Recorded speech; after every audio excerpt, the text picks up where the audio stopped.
Satria Piningit, penerus Presiden Jokowi setelah wabah penyakit. Siapakah Satrio Piningit pengganti Jokowi? Semua orang tidak akan mampu menjawabnya secara pasti, karena takdir masa depan adalah termasuk hal-hal gaib yang tidak diketahui oleh siapapun kecuali hanya oleh Allah Subhanahu wa Ta'ala.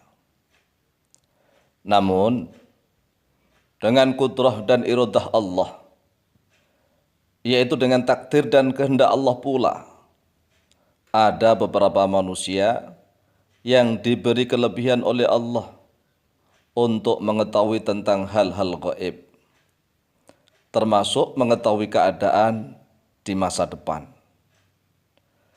Sebagaimana Rasulullah SAW mengetahui keadaan umatnya di akhir zaman, bahkan kelak di akhirat.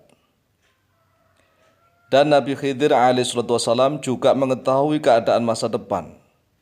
Kisahnya telah diabadikan di dalam Al-Quranul Karim pada surat Al-Kahfi. Demikian juga ada beberapa manusia yang soleh selain Nabi dan Rasul yang diberi kelebihan oleh Allah Subhanahu wa Ta'ala untuk mengetahui hal-hal yang gaib. Hal-hal yang gaib yang akan terjadi di masa depan. Seperti para wali Allah yang menjadi kekasihnya. Namun kabar gaib yang diberikan oleh Allah kepada para kekasihnya itu biasanya berupa basirah mata batin, dari pengalaman spiritual, ma'rifat yang sangat rahasia. Dalam bahasa Arab disebut sirrul asrar, atau satu rahasia dari berbagai macam rahasia. Rahasia ilmu ma'rifat dari para wali Allah ini berbeda dengan sekedar ramalan para dukun, karena para dukun itu biasanya diberi kabar oleh setan yang mencuri kabar dari langit. Dan kabar tentang Satrio Piningit ini juga berbeda dengan ramalan Jayabaya, atau ramalan Prabu Siliwangi, atau ramalan para pendeta dan para resi, maupun ramalan para Brahmana. Namun sedikit banyak masih ada kemiripan. Karena kabar datangnya Satrio Piningit ini diawali dengan adanya huru-hara. Adanya huru-hara yang melanda Nusantara. Bahkan wabah penyakit sangat berbahaya selama berbulan-bulan telah menyerang seluruh dunia. Rakyat banyak yang kebingungan, sengsara dan menderita. Namun mereka tidak mampu berbuat apa-apa, hanya pasrah saja. Datangnya wabah penyakit itu telah mengubah peta politik dunia. Karena masing-masing negara mengalami kebangkrutan dana anggaran untuk menanggulangi dampak wabah penyakit tersebut. Sehingga peta politik dunia pun berubah. Dikabarkan bahwa di akhir masa kekuasaan seorang pemimpin Nusantara yang berasal dari seorang tukang kayu, para wasis ahli ma'rifat mengatakan bahwa akan muncul seorang pemuda yang berwajah tampan, gagah berani, berasal dari tukang gembala ternak. Namun telah tumbuh dewasa menjadi seorang pengusaha yang kaya harta. Hidupnya serba berkecukupan, menguasai ilmu agama dan ilmu umum yang mendalam. Fasih lisannya, kata-katanya sangat mudah dipahami oleh siapapun. Faham ilmu bisnis, ekonomi, keuangan, militer, kesehatan, politik dan strategi internasional. Ia juga menguasai ilmu psikologi, sehingga ia mampu membedakan mana kawan-kawan sejati dan mana kawan penjilat yang sok menjadi pahlawan. dan dia juga paham mana yang musuh berada di dalam selimut.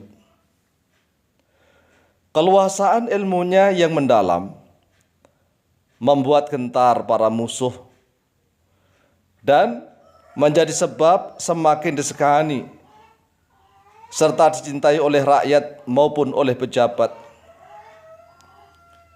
Sinar wajahnya yang berseri-seri membangkitkan semangat dan optimisme seluruh rakyat untuk maju menjadi bangsa yang cerdas dan kuat serta taat.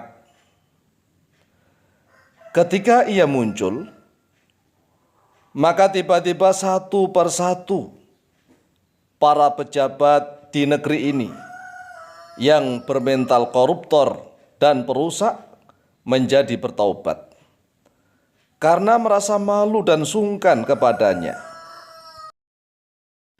Ia adalah seorang birokrat dan pengusaha yang kaya raya. Namun, ketika ia dibeat menjadi raja atau menjadi pemimpin, menjadi presiden, tiba-tiba ia berubah gaya hidup sangat sederhana. Inilah yang menjadi keanehan yang luar biasa. Dalam waktu singkat, harta kekayaan negara menjadi berlimpah ruah karena kebanyakan pejabat Nusantara dengan kesadaran masing-masing tiba-tiba berlomba-lomba mengembalikan harta milik negara yang telah dikorupsi selama ini. Ratusan ribu pejabat di seluruh Nusantara memberi sumbangan dana pada negara, diikuti oleh para pengusaha. Maka dalam waktu sekejap mata, Nusantara mampu melunasi seluruh hutang-hutangnya, kecuali hutang yang menjadi persyaratan Bank Dunia saja.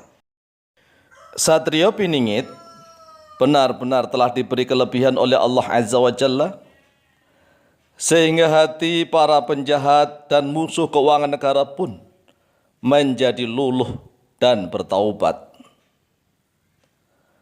Pemahaman agamanya yang mendalam membuat ia dekat dengan para ulama. Penguasaan ilmu umumnya yang kuat membuat ia disegani oleh para birokrat. Hartanya yang melimpah ruah membuat ia dihormati oleh para pengusaha dan konglomerat. Kesederhanaan hidupnya membuat ia dicintai oleh seluruh rakyat. Ketegasan dan keberaniannya membuat ia ditakuti oleh bangsa-bangsa di seluruh dunia. Kebijakan dan keadilannya membuat negerinya makmur, berlimpah rahmat dan penuh keberkahan. Takutnya ia hanya kepada Allah Subhanahu wa Ta'ala saja membuat langit dan bumi di negerinya tunduk menghormat kepadanya. Siapakah Satrio Piningit itu? Ia adalah seorang penggembala ternak. Ia adalah seorang pengusaha. Ia adalah seorang santri yang rajin mengaji. Ia adalah seorang akademisi yang mumpuni.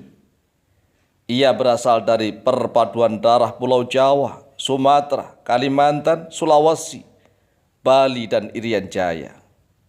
Ia benar-benar keturunan asli darah Nusantara. Penerus perjuangan Jokowi sudah menanti. Kita berdoa bersama. Semoga kisah Satrio Piningit benar-benar akan terjadi di negeri kita tercinta ini. Amin, amin, ya Rabbal Alamin.